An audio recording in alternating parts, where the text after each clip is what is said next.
সিয়াম একটা রাক্ষস, সব কিছুকে গিলে খেয়ে ফেলছে। এটা মানে ভায়োলেন্সের বাপ। এবার যে কোনো একটা সিনেমা বরবাদের রেকর্ড ভাঙুক, কারণ ইন্ডাস্ট্রি তো আগাইতে হবে, না তো ইন্ডাস্ট্রি আগাবে না ব্রাদার। আমি বিশ্বাস করি আপনারা সিনেমা হলে একবার রাক্ষস দেখলে আপনারা আরেকবার রাক্ষস দেখতে যাবেন। নির্মাতাদেরকে সিনেমার গল্প বলার স্বাধীনতাটা দেন। বাঘকে যে মেরে ফেলছে এটা আমরা মেটাফরিক্যালি বোঝানোর চেষ্টা করছি। সেটা হচ্ছে এরকম যে বাঘ অনেক শক্তিশালী একটা প্রাণী, তো আমাদের গল্পে এরকম শক্তিশালী অনেক ভিলেন আছে, অনেক জায়গা আছে। এই জিনিসগুলা সিয়াম একটা রাক্ষস, সব কিছুকে গিলে খেয়ে ফেলছে, এটাই বোঝানোর চেষ্টা করছে, আর কোনো কিছু না। আরমান মনসুর একদম ভিন্ন একটা চরিত্র। রাক্ষসে সিয়াম আহমেদের যে চরিত্রটা আছে একদম আলাদা আলাদা দুটা চরিত্র। শুধু যে আমি আরমান মনসুর দেখছি বিষয়টা তা না, মানে তাণ্ডবের আরমান মনসুরকে দেখছি তা না। সিয়ামের তো জঙ্গলি দেখছি, এইটা দেখছি, আরও অনেক সিনেমায় আমি সিয়ামের দেখছি। সো আমার কাছে মনে হয়েছে এই চরিত্রটা সিয়াম খুব ভালো করবে, এবং ফাইনালি সে খুব ভালো করছে। সাকিব ভাইয়ের বরবাদ যদি রাক্ষস না ছাড়ায় যেতে পারে তাহলে প্রিন্স ছাড়ায় যাক। প্রিন্স যদি না ছাড়াইতে পারে তাহলে অন্য কোনো সিনেমা ছাড়ায় যাক। এবার যে কোনো একটা সিনেমা বরবাদের রেকর্ড ভাঙুক, কারণ ইন্ডাস্ট্রি তো আগাইতে হবে, না তো ইন্ডাস্ট্রি আগাবে না ব্রাদার।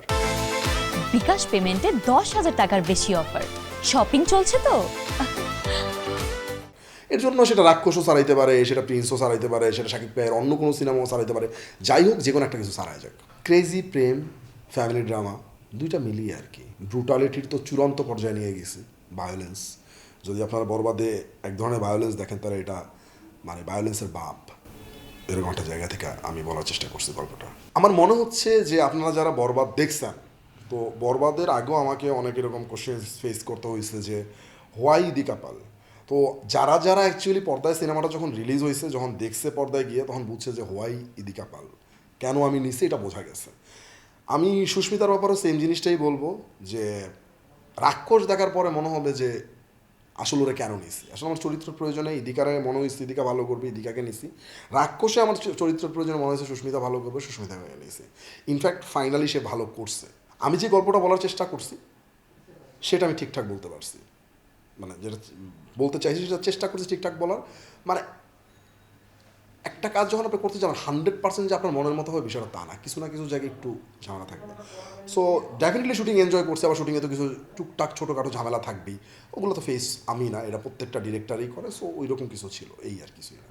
রাক্ষস যদি আগে নাও থাকে, বাকি যে সিনেমাগুলো আছে এগুলো আগে থাকুক ভাই। প্রত্যেকটা আমার দেশের সিনেমা, আমার নিজের সিনেমা, আমার আমার অঙ্গনের সিনেমা সব ভালো চলুক। এবং আমাদের জন্য ঈদটা খুবই ইম্পর্টেন্ট একটা ঈদ, কজ এতগুলো ভালো সিনেমা একসাথে আমরা লাস্ট অনেক বছর এসে দেখিনি। সো দেখেন, রেদন রনির ভাইয়ের দম নিঃসন্দেহে ভালো একটা সিনেমা হবে, কারণ রেদন রনি সম্পর্কে আমরা অনেক আগে থেকেই জানি সে কি বানাইতে পারে। সো নিঃসন্দেহে ভালো কিছু হবে। প্রিন্স মানে এইটার ব্যাপারে আসলে আমরা কথা না বলি, কারণ এটা তো আসলে মেগাস্টারের সিনেমা, ওইটা আমরা জানি কি হবে। এরপর ধরেন রায়হান রাফি, এর সম্বন্ধে আপনি কী বলবেন? যে লোকটা আসলে ইন্ডাস্ট্রি ঘুরায় ফেলছে, একটা ইন্ডাস্ট্রিকে সে জাস্ট ঘুরায় ফেলছে, রায়হান রাফি। সো রায়হান রাফি নিজেই একটা সুপারস্টার, তার সিনেমা কী হইতে পারে এটা আমরা সবাই বুঝি। এরপরে ধরেন সিয়ামও দীর্ঘদিন পর্যন্ত ভালো কাজ করে যাচ্ছে।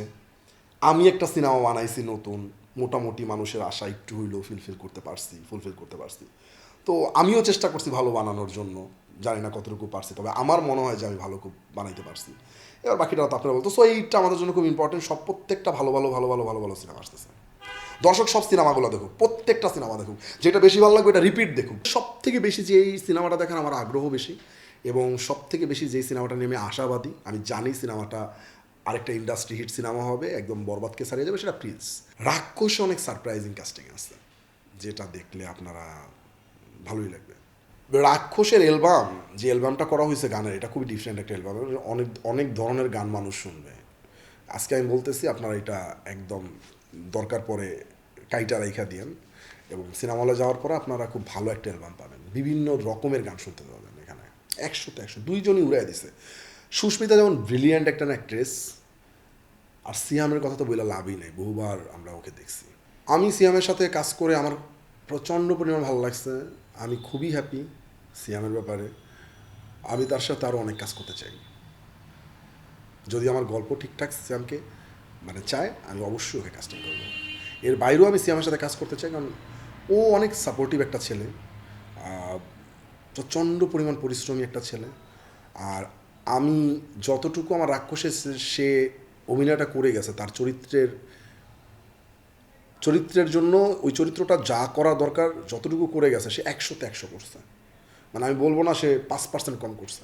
আমি ধরেন জঙ্গলির মতো সিনেমাও দেখছি, আবার তাণ্ডবের আরমান মনসুরকে আমি দেখছি, সব কিছু মিলে আমার কাছে মনে হয়েছে ইজ গুড, ইজ মানে ও পারবে চরিত্রটা করতে। আমার যে অভিজ্ঞতাটা হয়েছে বরবাদ বানানোর পরে, ওই অভিজ্ঞতার জায়গা থেকে বলতে চাই, প্লিজ আমি মাননীয় সরকারের কাছে অনুরোধ করছি, নির্মাতাদেরকে সিনেমার গল্প বলার স্বাধীনতাটা দেন। আমরা সমাজের বাইরের কোনো গল্প বলছি না। আমার সমাজে, আমার দেশে প্রতিনিয়ত কোথাও না কোথাও কোনো মারামারি হচ্ছে, কাটাকাটি হচ্ছে, ধর্ষণ হচ্ছে, নানা ধরনের কাজ চলতেছে, মদ খাচ্ছে, সিগারেট খাচ্ছে, ড্রাগস নিচ্ছে, সব হচ্ছে। সো এই সমাজের প্রতিচ্ছবিটাই যখন আমি আমার পর্দায় তুলে ধরার চেষ্টা করি, সেটাতে কেন হস্তক্ষেপ করা হয় অ্যাকচুয়ালি আমি জানি না।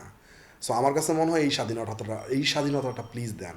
আমি যখন একটা অ্যাজ নির্মাতা আমি একটা গল্প বলতে যে আমার কলম কাঁপে যে এটা তো সেন্সর সার্টিফিকেশন বোর্ড আমাকে রাখতে দিবে না।